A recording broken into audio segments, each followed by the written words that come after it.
It's John Pollock here with John Ramdeen closing out the week as we head into the weekend where Bellator has a card tonight and tomorrow night. The UFC is in Denver, Colorado. As we look ahead, final thoughts here on this UFC card in Denver. What has your most interest for this card? Does it come down to Donald Cerrone and Jorge Masvidal? Yeah, that's the main event to me. Again, I've followed Donald Cerrone's career for such a long time. Go back to the WEC. He's one of those reasons why people tuned into the WEC. There's a million reasons, whether it's Brian Stand, Paulo Filio, Chael Sonnen was there, Jose Aldo, Uriah Faber.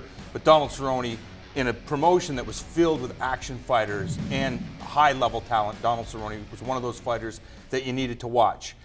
And again, the same thing with Jorge Masvidal. If you were following that, the smaller scenes, the smaller shows, you understood how good Masvidal was. It was a little confusing when he got submitted in the Bellator tournament by Toby Amada, but you just had a feeling that if he made his way to the big show, if he started getting bigger paydays, that eventually we would get to see the best version of Masvidal.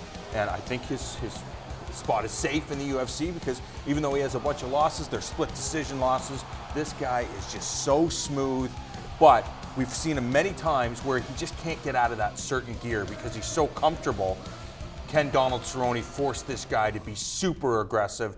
Because if I think about how the fight plays out over the course of 3 rounds, I would not be surprised to see another Jorge Masvidal split decision loss. As you look at this Fox lineup, the UFC, they've had a recent string of well-performing Fox cards headlined by women, with Valentina Shevchenko and Holly Holm last summer, and then Paige Van Zandt, Michelle Waterson. Are you expecting a really solid audience? And do you feel that is the reason that the women did get the main event slot on this card? Yeah, they always deliver every single time. I mean, it's a proven formula. Donald Cerrone's been on network TV. Then you add to the fact that these girls, it's a very important fight because there's title implications on the fight. Everybody saw what happened with the Shevchenko fight and Holly Holm. So, oh yeah, Holly Holm's the girl that kicked Ronda Rousey in the face.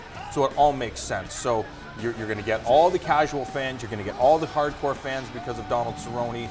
And again, it's a solid fight card. You have some of these fans, again, if you followed MMA for a long time before it was even mixed martial arts, you know who Nate Marquardt is. So to see a guy that's been around for such a long time, taking on an action fighter like Sam Alvey, I think it's going to be, every time we think about the UFC on Big Fox, we expect action fights, and I think that's what we're going to see. And let's not forget, when the UFC replayed some of those UFC 206 fights on Christmas Eve, that did an enormous number. Almost 5 million viewers watched that and saw that Donald Cerrone fight with Matt Brown. Yeah. So that was a lot of eyeballs. We'll see if that transfers over to Fox on Saturday night. Quickly on the Bellator card tonight, Melvin Guillard, who at one time was inching close to a lightweight title fight in the UFC, he is fighting Chidi Njokuani. These two were scheduled for a 175-pound catchweight bout, and now they're fighting at a 179 catchweight bout.